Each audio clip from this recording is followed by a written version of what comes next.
আসসালামু আলাইকুম, কেমন আছো সবাই? আজ নিয়ে এসেছি আমার মায়ের হাতের মজাদার সবজি ডালের রেসিপি।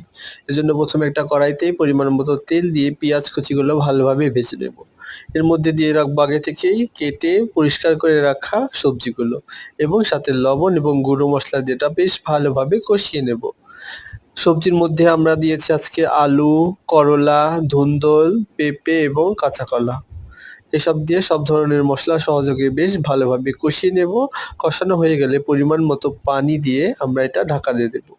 এরপর পানি হালকা শুকিয়ে এলে এর মধ্যে আমরা আগে থেকে পরিষ্কার করে ধুয়ে রাখা ডালগুলো দিয়ে দেব। ডাল দিয়ে বেশ অনেকক্ষণ কষিয়ে নেবে। এরপর পরিমাণ মতো পানি দিয়ে তোমরা ঢাকা দিয়ে দেবে সেদ্ধ হতে। এরপর ঢাকা তুলে দেখবে প্রায় হয়ে এসেছে। এরপর অন্য একটা পাতিলে এটা ঢেলে রাখবে। এরপর আবার কড়াইতে সর্ষের তেল গরম বসিয়ে এর মধ্যে গোটা